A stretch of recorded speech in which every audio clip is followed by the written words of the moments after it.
నమస్తే, welcome to city cable news bulletin లో ముందుగా హెడ్లైన్స్ చూద్దాం.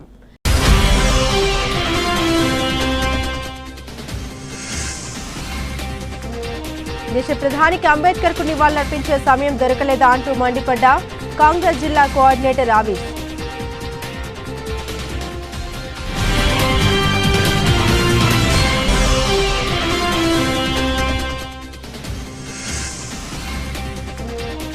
రైతులు వరి ధాన్యాన్ని దళార్లకు అమ్మి మోసపోవద్దని సూచించిన సిరిసిల్ల వ్యవసాయ మార్కెట్ కమిటీ చైర్పర్సన్ వెలుముల స్వరూప.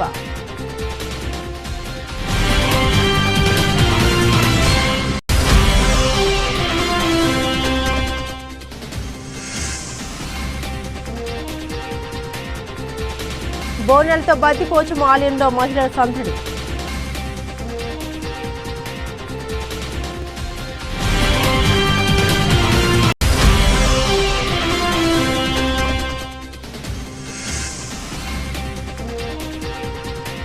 టీఆర్ఎస్ రజతోత్సవ ఆవిర్భావ దినోత్సవ వేడుకల చలో వరంగల్ పోస్టర్ ఆవిష్కరణ.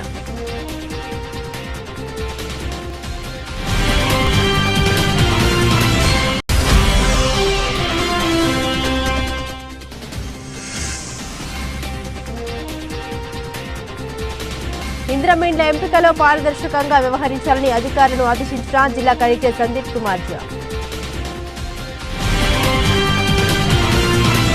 జై బాపు జై భీమ్ జై సంవిధాన్ కార్యక్రమంలో భాగంగా సిరిసిల్ల మున్సిపల్ పరిధిలోని పెద్దూరులో కాంగ్రెస్ నాయకులు రాజ్యాంగ పరిరక్షణ పాదయాత్ర నిర్వహించారు. వార్డులో జెండాను ఆవిష్కరించి పాదయాత్ర ప్రారంభించారు. దేశవ్యాప్తంగా అంబేద్కర్ జయంతి సందర్భంగా ఆయన విగ్రహాలకు పూలమాల వేస్తుంటే దేశ ప్రధాని అస్సాం రాష్ట్రంలో ఎన్నికల ప్రచారంలో బిజీగా ఉన్నారని జిల్లా కోఆర్డినేటర్ ఆవిస్ అన్నారు. బడుగు బలహీన వర్గాల ఆశా జ్యోతి అయిన అంబేద్కర్ పై బీజేపీ నేతలకు ఎంత ప్రేమ ఉందో తేటతెల్లం అయిపోయిందని వెల్లడించారు. హైదరాబాద్లోని హెచ్సీఈలో ఏనుగులు ఉన్నాయని బీఆర్ఎస్ రాసి ఇచ్చిన స్క్రిప్ట్ ని నరేంద్ర మోదీ చదివారని ఎద్దేవా చేశారు. ఈ కార్యక్రమంలో చొప్పదండి ప్రకాష్, గోనె ఎల్లప్ప, ఆకునేరి బాలరాజు, యాదగిరి శ్రీనివాస్ తదితరులు ఉన్నారు.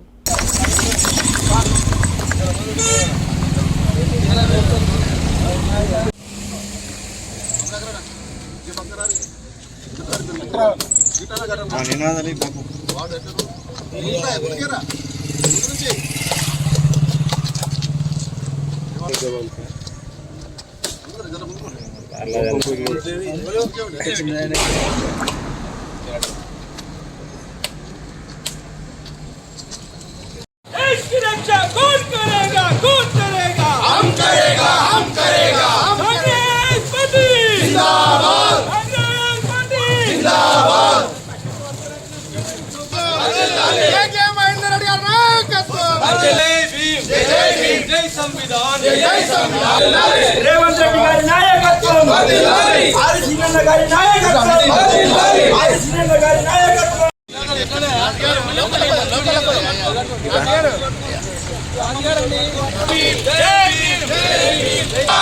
కాంగ్రెస్ పార్టీ జిందాబాద్. రేవంత్ రెడ్డి నాయకత్వం, రేవంత్ రెడ్డి గారి నాయకత్వం, మహేంద్ర గారి నాయకత్వం, మహేంద్ర నాయకత్వం, మహేంద్ర जोहार बाबा साहेब अम्बेडकर, जोहार जोहार जोहार डॉक्टर बाबा साहेब अम्बेडकर, जोहार जोहार कांग्रेस पार्टी जिंदाबाद, कांग्रेस पार्टी जिंदाबाद, कांग्रेस पार्टी जिंदाबाद. जय बापू, जय बापू, जय कांग्रेस, जय कांग्रेस,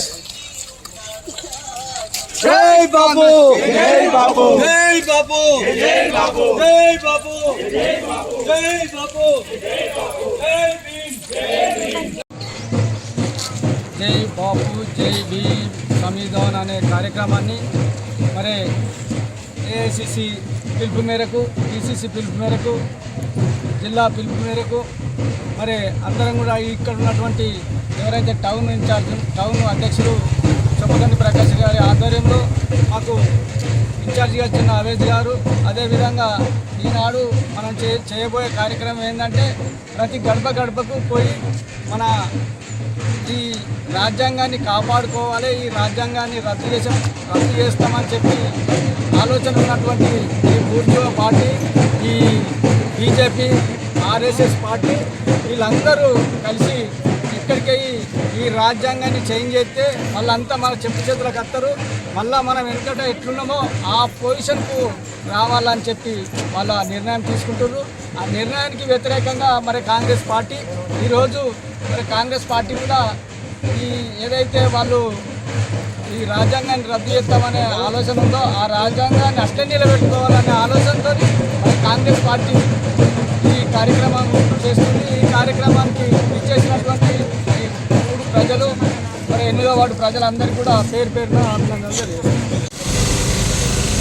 8వ వార్డులో జై బాపు, జై భీమ్, జై సంవిధాన్ సందర్భంగా పాదయాత్ర చేస్తున్నటువంటి ఇక్కడ ఇన్ఛార్జ్ అయినటువంటి కమలాకర్ రావు గారు, అదేవిధంగా మంగ ప్రశాంత్, మన ఇన్ఛార్జ్ అయినటువంటి ఆఫీస్ గారికి ఈ యొక్క సందర్భంగా కృతజ్ఞతలు తెలుపుతా ఉన్నాను. ముఖ్యంగా పెద్దూరు గ్రామ అక్క చెల్లెళ్ళకు అన్నదమ్ములకు నా యొక్క నమస్కారాలు, అలాగే పాత్రికేయులకు నా నమస్కారాలు. ముఖ్యంగా ఈ పాదయాత్ర ముఖ్య ఉద్దేశం ఏమిటంటే, ఏదైతే ఈ రోజులలో మనం అప్పుడు రాజ్యాంగాన్ని రచించుకున్న ఒక బృందంలో బాబాసాహెబ్ అంబేద్కర్ గారు ప్రతిపాదించినటువంటి న్యాయ సూత్రాలు, రాజ్యాంగ విలువలు, వాటి యొక్క గొప్పతనాల గురించి మనము ఇన్నేళ్ళు అనుభవిస్తూ వస్తూ ఉన్నాము. ప్రతి పౌరునికి, పేదవానికి, ఎస్సీ, ఎస్టీ, బీసీ, మైనార్టీ వర్గాలకు ఏదైతే లబ్ధి చేకూరుతుందో అటువంటి వాటిని కాలరాయాలని చెప్పి అమిత్ షా గారు ఏదైతే పార్లమెంట్లో ప్రయత్నం చేస్తున్నాడో అటువంటి ప్రయత్నాలకు మనము కాలరాయాలని చెప్పి ఈ యొక్క పాదయాత్రలు మొదలుపెట్టుకున్నాము. ఏదైతే ప్రస్తుతం మన రాష్ట్రంలో కాంగ్రెస్ ప్రభుత్వం మీరు పట్టగట్టి 15 మాసాలు అవుతుంది. అప్పటి నుండి మన ముఖ్యమంత్రి వర్యులు అనేక సంక్షేమ పథకాలు, ఏదైతే ఉచిత బస్సు కానీ, గ్యాస్ సిలిండర్ కానీ, 200 రూపాయలకు కరెంటు బిల్లు కానీ, ఇలాంటి మొన్ననే మనము ఏదైతే ధనవంతులు తింటున్నటువంటి సన్న రైస్ కూడా పేదవాళ్ళకు అందాలి, వాళ్ళ పేదింట్లలో కూడా పండుగల వాతావరణం ఉండాలని చెప్పి సన్న బియ్యం మొదలుపెట్టిండో వారికి కృతజ్ఞతలు తెలుపుతా ఉన్నాము. వారందరూ చేసినటువంటి ప్రయత్నాలకు మీరు అందరూ అండగా ఉండి కాంగ్రెస్ను దీవించాలని కోరుతా ఉన్నాను.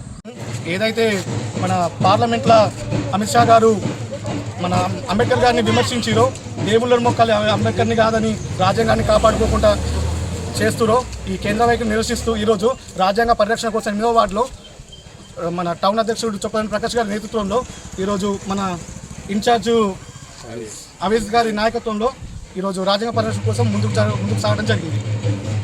కాంగ్రెస్ కమిటీ ఇచ్చిన పిలుపు మేరకు తెలంగాణ ప్రదేశ్ కాంగ్రెస్ కమిటీ గౌరవ అధ్యక్షులు బొమ్మ మహేష్ కుమార్ గౌడ్ గారి ఆదేశాల మేరకు ఈరోజు సిరిసిల్ల నియోజకవర్గంలో ఇక్కడ ఉన్నటువంటి ఇన్ఛార్జ్ కేకే మహేందర్ రెడ్డి గారి నాయకత్వంలో ఈ వార్డులో జై బాపు, జై భీమ్, జై సంవిధాన్ అనే కార్యక్రమ భాగంగా రాజ్యాంగ పరిరక్షణ పాదయాత్ర అనే కార్యక్రమాన్ని నిర్వహించడం జరిగింది. నిన్న చూశారు, ఈ రాజ్యాంగ నిర్మాత అయినటువంటి డాక్టర్ బాబాసాహెబ్ అంబేద్కర్ యొక్క జయంతిని పురస్కరించుకొని దేశవ్యాప్తంగా ఆ మహానీయునికి ఘన నివాళులు అర్పించారు. కానీ మన దేశ ప్రధాని తను నివాళులు అర్పించకుండా తనకు రాజ్యాంగం అవసరం లేదు, భారతదేశంలోని రాజ్యాంగాన్ని అవసరం లేదు, బాబాసాహెబ్ అవసరం లేదు. మీరు చూశారు, మన దేశంలోని రాజ్యాంగబద్ధమైనటువంటి పార్లమెంట్లో ప్రతి సంవత్సరం సెంట్రల్ హాల్లో అప్పటి బాబాసాహెబ్ అంబేద్కర్ మన రాజ్యాంగాన్ని రచించి అప్పుడు ఉన్నటువంటి రాష్ట్రపతి రాధాకృష్ణ గారికి ఆ రాజ్యాంగాన్ని ఇచ్చింది సెంట్రల్ హాల్లో, ఏదైతే పార్లమెంట్లో ఉన్నటువంటి సెంట్రల్ హాల్లో ప్రతి సంవత్సరం ఒక ఆనవాయితీగా అక్కడ ఉన్నటువంటి ప్రధానులు కానీ, ప్రతిపక్ష నాయకులు కానీ, అక్కడ ఉన్నటువంటి రాష్ట్రపతి కానీ, ఉపరాష్ట్రపతి కానీ నివాళులు అర్పించే ఒక కార్యక్రమం. ఆ కార్యక్రమం మోడీ గారు ఆ ప్రతి సంవత్సరం 11 గంటలు ఒక కార్యక్రమం నిర్వహిస్తే మోదీ గారికి అస్సాంలో ఎన్నికల్లో పాల్గొనడానికి ఆ యొక్క 11 గంటల సమయాన్ని 9 గంటలకు మార్చిరు. మోడీ గారు వచ్చి ఆ మహానీయునికి నివాళులు అర్పిస్తారని అందరూ ఎదురు చూశారు. తను మార్చిన సమయానికి వేరే వాళ్ళందరూ ఆ సమయానికి 9 గంటలకు వచ్చి మోడీ గారి గురించి వెయిట్ చేశారు, కానీ మోదీ గారు రాలేదు. ప్రతిపక్ష నాయకులు, అధికారులు అందరూ మా మహానీయునికి నివాళులు అర్పించారు. మోదీ గారు మాత్రం అస్సాంలో ఎన్నికల ర్యాలీలో వెళ్ళి అక్కడ ఉపన్యాసం చేశారు. అక్కడ కూడా చూశాం మహానీయునికి అక్కడ నివాళులు అర్పిస్తే నివాళులు పక్కన పెట్టి తెలంగాణ గురించి కర్ణాటక గురించి అవలేనగా మాట్లాడుతున్నారు. నిన్న మాకు తెల్లమైపోయింది. ఇక్కడ తెలంగాణలోని బీఆర్ఎస్ కేటీఆర్ రాసిచ్చినట్టు స్క్రిప్ట్ ఇక్కడ మోడీ గారు చదివారు. ఏమంటారు? ఇక్కడ హైదరాబాద్లో ఏనుగులు ఉన్నాయా అండి? హైదరాబాద్ సెంట్రల్ యూనివర్సిటీలో ఏనుగులు ఉన్నాయి. పర్యావరణానికి అదే మీరే కదా సెంట్రల్ హాలులో మీరు ఆన్లైన్లో అక్కడ నుంచి ప్రారంభించారు 4 బిల్డింగ్లకు. నిన్న మా గౌరవ అధ్యక్షులు బొమ్మ మహేష్ కుమార్ గౌడ్ గారు నిన్న ప్రెస్ మీట్లో చెప్పారు, నరేంద్ర మోడీ గారు అక్కడి నుంచి ఆన్లైన్లో ఒక 4 బిల్డింగ్లు స్థాపించారు. ఆ బిల్డింగ్లకు ఎలాంటి మున్సిపల్ అనుమతులు లేవు, అటవీ శాఖ పర్యావరణ అనుమతులు లేవు, లేకనే మీరు చేసిరు. ఇప్పుడు మీరు పర్యావరణం మాట్లాడతారా? మహారాష్ట్రలో మీరు మీ యొక్క ర్యాలీ కోసము కొన్ని వేల చెట్లను నరికిరు. మహారాష్ట్రలో చెట్లను నరికే జియోను మీరు పాస్ చేశారు. మీరు పర్యావరణ గురించి మాట్లాడతారా? మొత్తం నరేంద్ర మోడీ గారు నోరు ఇప్పితే అన్ని అబద్ధాలు మాట్లాడతారు. మహానీయునికి దేశవ్యాప్తంగా బడుగు బలహీన వర్గాలు అందరూ ఈ నివాళులు అర్పించే కార్యక్రమానికి మీరు నివాళులు అర్పించకుండా మీకు ఎన్నికలే ముఖ్యం. మీకు కావాల్సింది రాజ్యాధికారం. కానీ రాజ్యాంగాన్ని నిర్మించినటువంటి రాజ్యాంగాన్ని కాపాడాల్సిన బాధ్యత మీకు లేదు. మేము డిమాండ్ చేస్తున్నాం, ఇప్పటికైనా మీ కళ్ళు తెరిచి ఈ రాజ్యాంగ నిర్మాతను గౌరవించండి. ఈ అవకాశం ఇచ్చినటువంటి వార్డు కార్యవర్గానికి కృతజ్ఞతలు. తంగళ్లపల్లి మండల కేంద్రంలో ఐకేపీ ఆధ్వర్యంలో ఏర్పాటు చేసిన వరి ధాన్యం కొనుగోలు కేంద్రాన్ని ఏఎంసీ చైర్పర్సన్ వెలుముల స్వరూప తిరుపతి రెడ్డి ప్రారంభించారు. రైతులు కష్టపడి పండించిన ధాన్యాన్ని సరైన మద్దతు ధరకు విక్రయించేందుకు రాష్ట్ర ప్రభుత్వం ఆధ్వర్యంలో కొనుగోలు కేంద్రాలను ప్రారంభిస్తూ ఉన్నామని ఏఎంసీ చైర్పర్సన్ వెలుముల స్వరూప అన్నారు. తంగళ్లపల్లి మండల కేంద్రంతో పాటు మండేపల్లి, గండి, లచ్చిపేట, కస్బే, కట్కూర్ గ్రామాల్లో ఐకేపీ ఆధ్వర్యంలో ఏర్పాటు చేసిన ధాన్యం కొనుగోలు కేంద్రాలను ప్రారంభించామని తెలిపారు. రైతులు పండించిన పంటకు మద్దతు ధర ప్రభుత్వం ఇస్తుందని, అలాగే సన్నాలకు 500 రూపాయల బోనస్తో కలిపి రైతులకు వారి ఖాతాలో జమ చేయడం జరుగుతుందని పేర్కొన్నారు. మధ్య దళారుల మాటలు నమ్మి రైతులు మోసపోవద్దని సూచించారు. మహిళల్ని కోటీశ్వరులు చేయాలనే ఉద్దేశంతో సీఎం రేవంత్ రెడ్డి రాష్ట్ర వ్యాప్తంగా 50% కొనుగోలు కేంద్రాన్ని మహిళలకు కేటాయించారని వెల్లడించారు. అలాగే కొనుగోలు కేంద్రంలో రైతులకు ఎలాంటి ఇబ్బంది లేకుండా నిర్వాహకులు చూసుకోవాలని తెలిపారు. ఏవైనా సమస్యలు తలెత్తితే నేరుగా తమ దృష్టికి తీసుకొస్తే వీలైనంత త్వరగా సమస్యలు పరిష్కరిస్తామని వెల్లడించారు. ఈ కార్యక్రమంలో ఏఎంసీ డైరెక్టర్లు, కాంగ్రెస్ పార్టీ నాయకులు, రైతులు, మహిళలు, సంబంధిత అధికారులు పాల్గొన్నారు.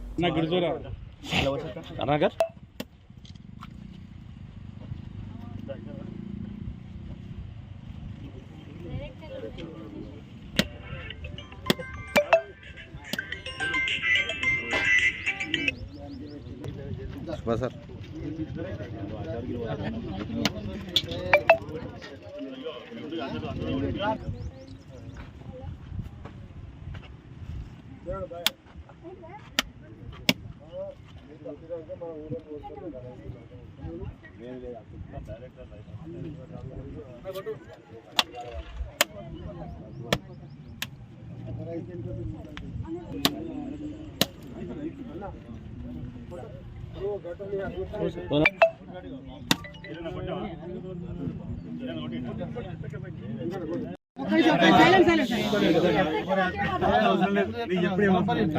ఈ రోజు మన తంగల్పల్లి హెడ్ క్వార్టర్లో ఐకేపీ సెంటర్ ఏర్పాటు చేసుకోవడం జరిగింది. మరి ముఖ్యమంత్రి మరి మహిళలకు పెద్దపేట వేయాలనే ఉద్దేశంతో ఆర్థికంగా, రాజకీయంగా ముందుకు ఎదగాలని మరి మహిళా సంఘాలకు అప్పచెప్పడం జరిగింది. మరి ఈ కార్యక్రమానికి ముఖ్య అతిథులుగా విచ్చేసిన మన సిరిసిల్ల వ్యవసాయ మార్కెట్ కమిటీ చైర్మన్ స్వరూప తిరుపతి రెడ్డి గారికి, ఏఎంసీ డైరెక్టర్ అందరికీ, మన వైస్ చైర్మన్ రమణరెడ్డి అన్న గారికి, ముఖ్యంగా పాత్రికేయులకు, కాంగ్రెస్ పార్టీ నాయకులకు, మాజీ ఉపసర్పంచ్ పెద్ద తిరుపతి గారికి, మాజీ సర్పంచ్లకు, ఎంపీడీసీలకు, యూత్ కాంగ్రెస్ అందరికీ పేరు పైన ధన్యవాదాలు తెలియజేస్తూ మరి ముఖ్యంగా ఏదైతే రైతులు ఉన్నారో రైతులకు కూడా శుభాకాంక్షలు తెలుపుతున్నా. మరి ఏదైతే ఉందో ఈ వడ్ల కొనుగోలు కేంద్రాన్ని రైతులు ముఖ్యంగా వినియోగించుకోవాలి. మరి దళాల చేతులకు పోకుండా వినియోగించే బాగుంటుందని కోరుకుంటున్నాను. నూతనంగా ఐకేపీ ఆధ్వర్యంలో వడ్ల కొనుగోలు సెంటర్ ప్రారంభోత్సవం చేసుకోవడం జరిగింది. ఈ ప్రారంభోత్సవానికి విచ్చేసినటువంటి మన వైస్ చైర్మన్ గారు, అలాగే డైరెక్టర్లు, అలాగే ప్రశాంత్, తిరుపతి మరియు ఆనంద మక్కుల్, అలాగే ముఖ్యంగా ప్యాక్స్ మాజీ వైస్ చైర్మన్ రమణారెడ్డి అన్న గారికి, అలాగే మచ్చసీనన్న గారికి, ప్రశాంత్ గారికి, ఇక్కడ ఉన్న పెద్దలందరికీ మరియు రైతులకి మరియు ముఖ్యంగా మహిళా సంఘాలకి మీకు ముఖ్యంగా నేను ధన్యవాదాలు, శుభాకాంక్షలు తెలియజేస్తున్నాను.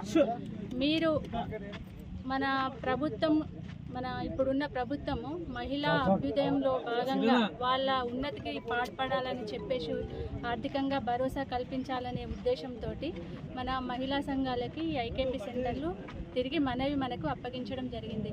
మహిళలందరూ మీరు కష్టపడి పని చేసుకుంటూ మన ప్రభుత్వానికి మంచి పేరు తేవాలని కోరుకుంటున్నాను. అలాగే ఈ మహిళా అభ్యున్నతిలో ముఖ్యంగా మనకు ఈ ప్రతి మండలానికి ఒక రైస్ మిల్, మహిళలపై ఒక రైస్ మిల్, అలాగే ఎరువుల షాప్ కూడా మనకు కొత్తగా అలాట్ చేయడం జరుగుతుంది. దయచేసి మీరు ఇక్కడున్న గ్రామస్తులందరూ గమనించి మీ సమాఖ్య నుండి ఎవరైనా మీకు అర్హత ఉన్నట్టయితే అప్లికేషన్ చేసుకోగలరని కోరుతున్నాను.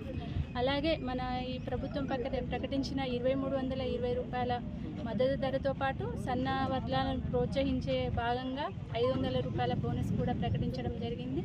కాబట్టి రైతులు మీరెవరు దళారులను నమ్మొద్దు. దయచేసి వీళ్ళు అంటే మీరు మహిళలు చేయగలుగుతారో లేరో అనే ఉద్దేశంతో చాలామంది ఉన్నారు. కాకపోతే వీళ్ళు ఆల్రెడీ చేసిన ఎక్స్పీరియన్స్తో ఉన్నారు. కాబట్టి వీళ్ళు కూడా మీ ఇంటి మెంబర్సే. కాబట్టి వీళ్ళని ఆదరించి వీళ్ళకేమైనా వెనుక ముందు ఏదైనా సమస్యలు ఉంటే పరిష్కారం చేసుకుంటూ ఇక్కడున్న నాయకులు ముందుండాలని కోరుతున్నాను. అలాగే రైతులు కూడా దళారులను నమ్మొద్దు. మీ ధాన్యాన్ని ప్రతి లాస్ట్ గింజ వరకు ప్రభుత్వం కొనుగోలు చేయడానికి సిద్ధంగా ఉంది. కాబట్టి మీ ధాన్యాన్ని ఇక్కడున్న ఐకేపీ సెంటర్ల ద్వారానే అమ్ముకోవాలని చెప్పేసి నేను తెలియజేస్తున్నాను. వేములవాడ బద్దిపోచమ్మ ఆలయంలో భక్తులు బోనాలు సమర్పించి అమ్మవారికి మొక్కులు చెల్లించారు. మంగళవారం కావడంతో వివిధ ప్రాంతాల నుండి భక్తులు ఆలయానికి పెద్ద ఎత్తున చేరుకున్నారు. బద్దిపోచమ్మ ఆలయ ప్రాంగణం మహిళా భక్తులతో కిటకిటలాడింది.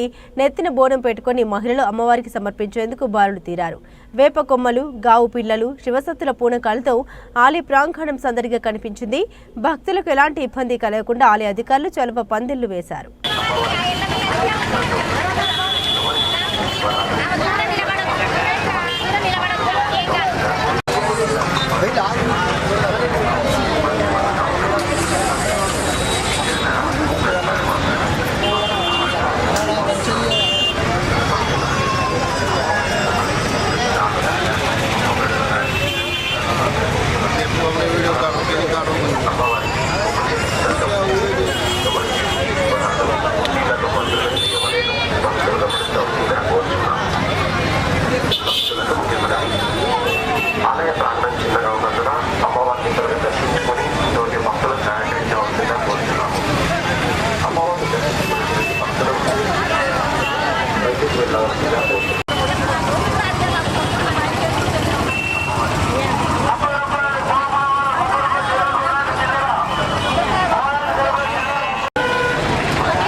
చలో వరంగల్ బీఆర్ఎస్ పార్టీ రజతోత్సవ ఆవిర్భావ దినోత్సవ బహిరంగ సభను విజయవంతం చేయాలని తంగలపల్లి మండల బీఆర్ఎస్ పార్టీ అధ్యక్షుడు గజబింకర్ రాజన్న పిలుపునిచ్చారు.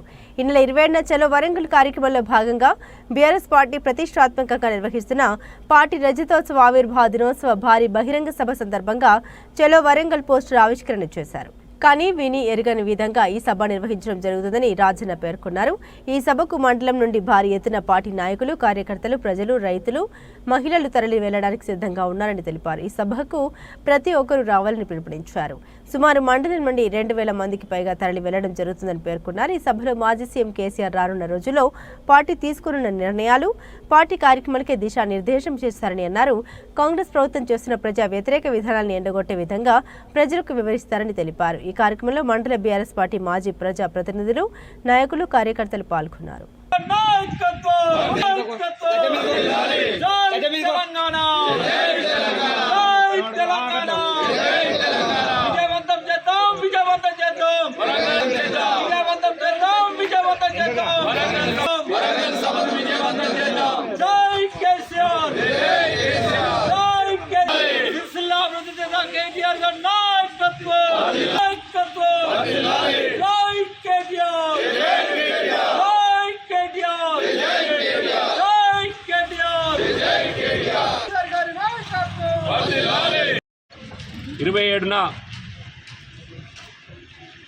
భారీ ఎత్తున నిర్వహిస్తున్నటువంటి రజతోత్సవ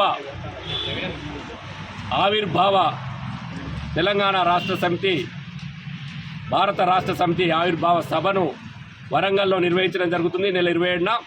మరి ఈ 27 సభకు తంగలపల్లి మండలం నుంచి కూడా భారీ ఎత్తున తరలిపోవడానికి బీఆర్ఎస్ పార్టీ కార్యకర్తలు, ప్రజలు, రైతులు, మహిళలు సిద్ధంగా ఉన్నారు. మరి చరిత్రలో కని విని ఎరగని విధంగా నిర్వహించదలుచున్న ఈ సభకు ప్రతి ఒక్కరు కూడా తరలి రావాలని కోరుతున్నాం. అలాగే మన తంగలపల్లి మండలం నుంచి 2000 మంది కార్యకర్తలు, ప్రజలను తరలిపోవడం జరుగుతుంది. మరి లక్షలాది మందితో నిర్వహిస్తున్నటువంటి ఈ బహిరంగ సభలో కేసీఆర్ గారు మరి రానున్న రోజుల్లో పార్టీ తీసుకోనున్న నిర్ణయాలు, రానున్న రోజుల్లో పార్టీ కార్యకలాపాలు ఎలా ఉంటాయనే విషయాన్ని వారు ప్రస్తావించనున్నారు. అలాగే రాష్ట్రంలో ఉన్న కాంగ్రెస్ ప్రభుత్వం చేస్తున్న ప్రజా వ్యతిరేక విధానాలను ఆ సభలో తెలియపరచనున్నారు. కాబట్టి ప్రజలు, కార్యకర్తలు పెద్ద ఎత్తున తరలివచ్చి ఈ సభను విజయవంతం చేయాలని కోరుకుంటున్నారు. 27న వరంగల్లో జరిగే రజతోత్సవ వార్షిక సభకు మన సిరిసిల్ల కాన్స్టిట్యున్సీ నుంచి, ముఖ్యంగా తంగనపల్లి మండలం నుంచి పెద్ద ఎత్తున మన బీఆర్ఎస్ కార్యకర్తలు, ముఖ్యంగా ప్రజాప్రతినిధులు, మాజీ సర్పంచులు కానీ, మాజీ ఎంపీటీసీలు కానీ, ఎంపీపీలు కానీ, జడ్పీటీసీలు కానీ, ట్యాక్ చైర్మన్లు కానీ, వివిధ ప్రజాప్రతినిధులు మరియు సీనియర్ నాయకులు మరియు ముఖ్యంగా మహిళలు, యువత పెద్ద ఎత్తున తరలివచ్చి ఈ యొక్క సభను విజయవంతం చేయాలని కోరుకుంటున్నాం.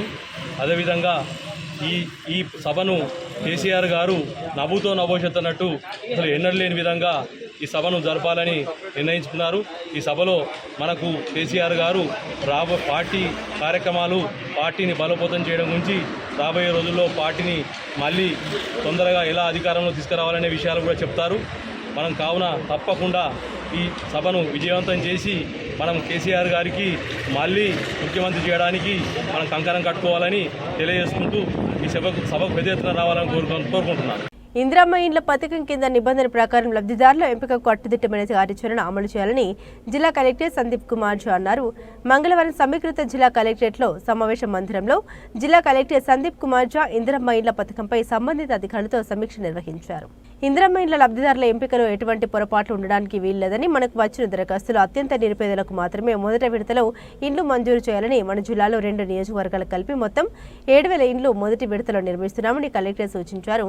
సీఎం రేవంత్ రెడ్డి నిర్వహించిన కలెక్టర్ల సమావేశంలో ఇందిరమ్మ ఇండ్ల పథకం అమలుపై పలు సూచనలు చేశారని తెలిపారు. ప్రతి అసెంబ్లీ నియోజకవర్గంలోనూ ప్రభుత్వం మంజూరు చేసిన 3500 ఇండ్లలో పైలట్ ప్రాజెక్టు కింద మండలాలు ఎంపిక చేసిన గ్రామాల్లో కొన్ని ఇండ్లు మంజూరు చేశామని, మిగిలిన ఇండ్లను గ్రామాలు, మున్సిపల్ వార్డుల వారీగా మంజూరు చేసేందుకు అలాట్మెంట్ తయారు చేయాలని అన్నారు. ప్రతి గ్రామంలోనే ఇందిరమ్మ ఇండ్ల మంజూరు అర్హత ఉండి ఇంటి స్థలం ఉన్న దరఖాస్తుల సంఖ్య ప్రాతిపదికగా సదరు గ్రామాలకు, వార్డులకు ఇండ్ల కేటాయింపు ఏప్రిల్ 15లోగా పూర్తి చేయాలని తెలిపారు. అనంతరం గ్రామాలు, వార్డులో ఇందిరమ్మ కమిటీలతో సమావేశం నిర్వహించి అర్హుల జాబితాల నుండి మొదటి విడత మంజూరు చేసేందుకు గ్రామానికి అలాట్మెంట్ చేసిన ఇండ్ల సంఖ్యకు లబ్ధిదారుల ఎంపిక చేయాలని కలెక్టర్ సూచించారు. ఏప్రిల్ 21 లోపు ఇందిరమ్మ కమిటీల నుండి ప్రతి గ్రామానికి, వార్డుకు అలాట్ చేసిన ఇందిరమ్మ ఇండ్లకు లబ్ధిదారుల జాబితా వివరాలు తీసుకోవాలని కలెక్టర్ తెలిపారు.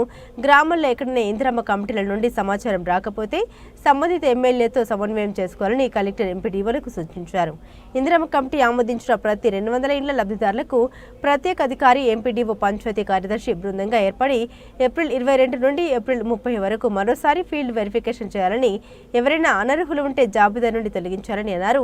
మే 2, 2025న ప్రతి గ్రామంలో అర్హుల జాబితా అతికిస్తామని జిల్లా ఇన్ఛార్జ్ మంత్రి వర్యుల తుది ఆమోదంతో మే 5 తర్వాత ఇందిరమ్మ ఇండ్ల మంజూరు పత్రాలు పంపిణీ మండల కేంద్రాలకు అందించడం జరుగుతుందని అన్నారు.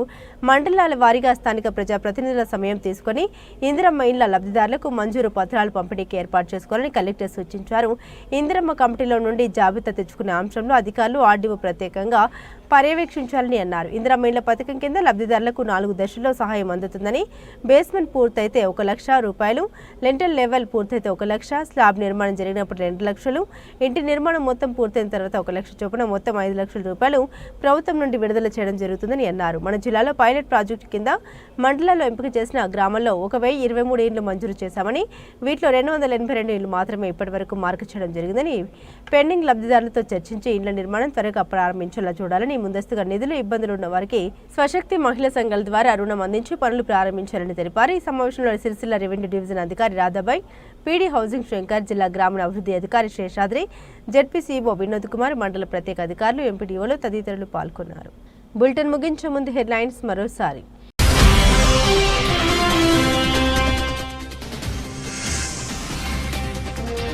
దేశ ప్రధానికి అంబేద్కర్ కు నివాళులర్పించే సమయం దొరకలేదా అంటూ మండిపడ్డ కాంగ్రెస్ జిల్లా కోఆర్డినేటర్ ఆవిష్.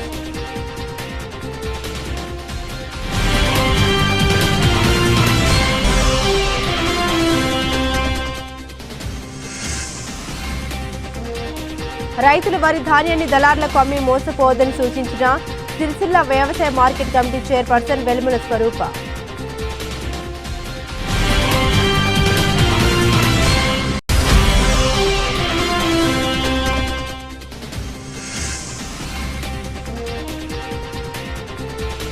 బోనాలతో బతిపోచమ్మ ఆలయంలో మహిళల సందడి.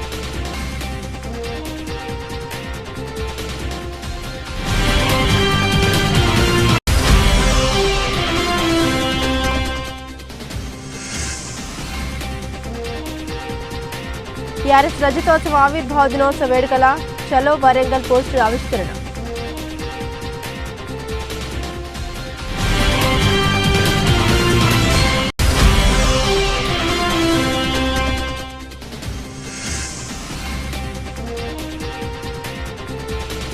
ఇంద్రమీండ్ల ఎంపికలో పారదర్శకంగా వ్యవహరించాలని అధికారులను ఆదేశించిన జిల్లా కలెక్టర్ సందీప్ కుమార్ ఝా. ఇవి బులెటిన్ అప్డేట్స్. మరిన్ని అప్డేట్స్ కోసం చూస్తూనే ఉండండి సిటీ కేబుల్ న్యూస్.